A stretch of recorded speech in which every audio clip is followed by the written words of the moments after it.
Everyone welcome back to my channel Ratna Mondal. তোমরা সকলে কেমন আছো অবশ্যই কমেন্টে জানিও। আমি তো খুব ভালো আছি। আমার নতুন একটি ভিডিওতে সবাইকে জানাচ্ছি ওয়েলকাম। তো দেখতেই পাচ্ছ আমি সুন্দর করে সেজে গুজে রেডি হয়ে নিয়েছি। কোথায় যাচ্ছি সেটা একটু পরেই জানাচ্ছি, কারণ আমি আজকে শুরু হলো আমার জীবনে আরও একটা ঝামেলার দিন। ঝামেলার দিন নাকি ভালো দিন ভগবানই জানে। যাই হোক, ভাই তো এখন একটু বড় হওয়ার দরুনে গাড়ি টাড়ি রাখা, গাড়ি আনা, এইসব কাজ ওই করে। বেশ ভালোই লাগে, সুন্দর করে দাঁড়িয়ে থাকি। ও আস্তে আস্তে বড় হচ্ছে, সব দায়িত্বগুলো নেওয়া শিখছে। এটাই মানে এর থেকে ভালো আর কিছু হয় না। তো আজকে আমি বেরিয়ে পড়েছিলাম একদম দুপুর দুপুর।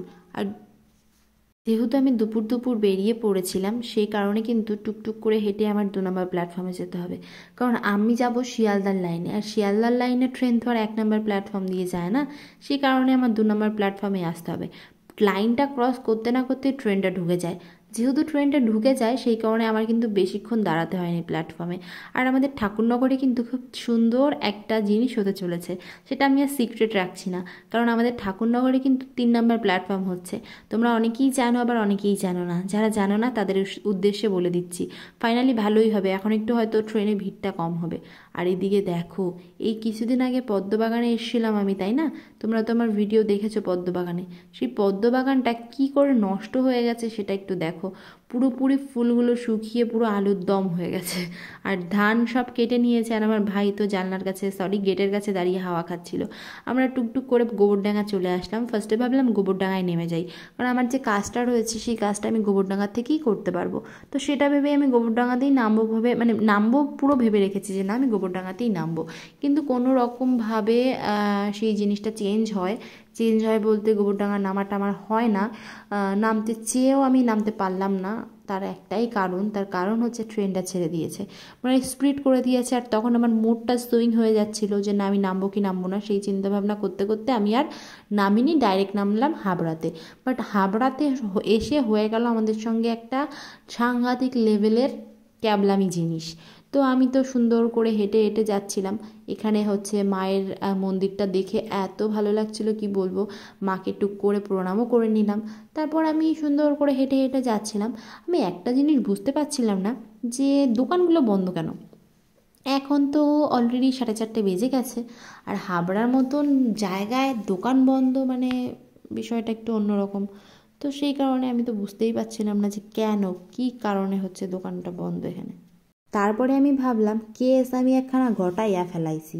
সেই কেসটা কি জানেন তো? সেই কেসটা হচ্ছে, আরে ভাই কি কব তোমাকে, এনে হচ্ছে বৃহস্পতিবার হচ্ছে দোকানপাট বন্ধ। আর এই বৃহস্পতিবার দোকানপাট বন্ধ এইটা আমি জানতাম না। এখানে টোটাল 3 থেকে 4টে দোকান খোলা রয়েছে। পুরো হাবড়া শহরটা আজকে ঘুমাচ্ছে, কারণ প্রত্যেক হাবড়ায় প্রত্যেক সপ্তাহে বৃহস্পতিবার করে বন্ধ থাকে। কিন্তু এই জিনিসটা তো আমি জানি না, কারণ কি করে জানবো? আমার বাড়ি ঠাকুরনগর, আমি ঠাকুরনগরের বাসিন্দা, কেমনে জানবো আজকে হচ্ছে বন্ধ না খোলা? অনেকটা রিস্ক নিয়ে ফাইনালি সেই দোকানটা খুঁজে বার করলাম, যে দোকানে আমাকে কাজ।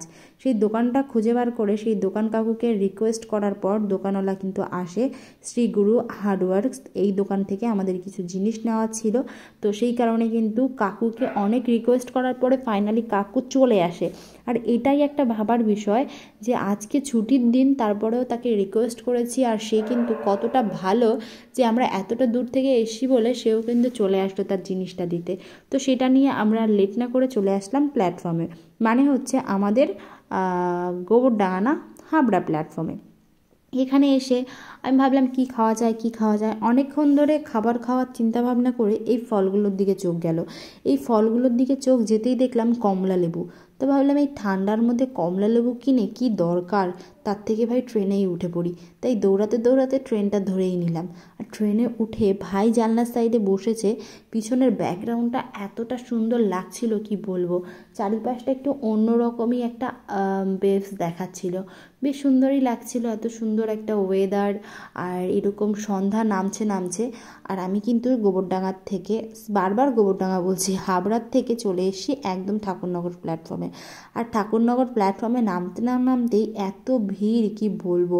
পুরো ভিড়ের জমায়েতে পুরো 12টা বেজে যাচ্ছিল, কারণ এত ঠেলাঠেলি করে আমি যেতে পারছিলাম না।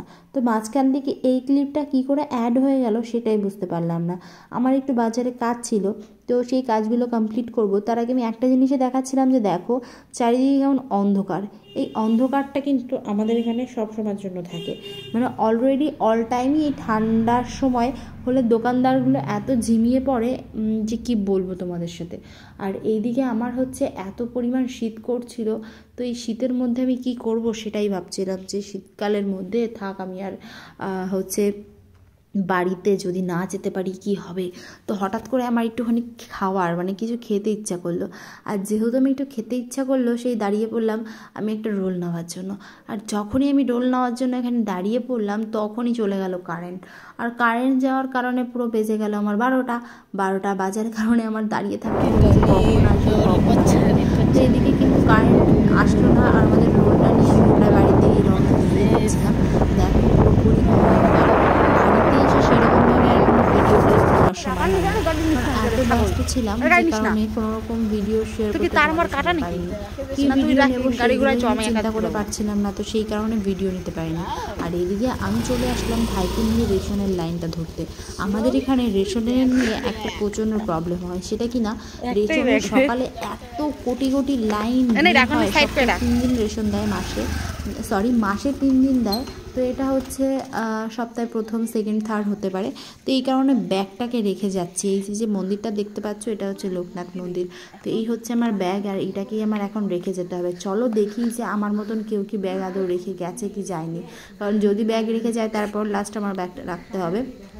এখানে এসে তো জাস্ট অবাক, আমি তো ভেবেছিলাম আমি একাই মনে হয় ব্যাগ রেখে গেছি, কিন্তু না, এখানে পরপর কত লোক ব্যাগ রেখে গেছে। দেখো 1 2 3 4 5 6 7 8 নাম্বারে ফাইনালি আমরা। আর এই 8 নাম্বারের ব্যাগের কারণে কিন্তু আমার হচ্ছে এই সব ভিডিও ক্লিপগুলো কি করে যে সেট হয়ে গেল সেটা আমি বুঝতে পারলাম না। তো চলো এই 8 নাম্বারের ব্যাগের লাইনটা দিয়ে এখন আমি বাড়ির দিকে রওনা দিই। আর কালকে সকালে মা আসবে রেশন তুলতে, আমি যদি আসি না রেশন তুলতে, বাট আমার হঠাৎ কি মনে হলো যে না আমি একটু আসি, এসে হচ্ছে লাইনটা রেখে গেলে মার হয়তো সুবিধা হবে।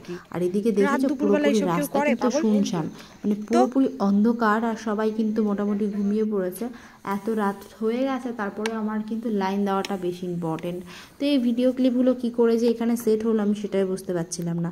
তো আমি এখন বাড়ির দিকে যাচ্ছি, আর শীতের মধ্যে আমি হচ্ছে এই যে মায়ের চাদরটা নিয়ে এসেছি, এটা ছাড়া হচ্ছে আমি কোনো রকমভাবে চলতে পারবো না। তো চলো ভিডিওটা এই পর্যন্তই, কেমন লাগলো তাড়াতাড়ি জানিও।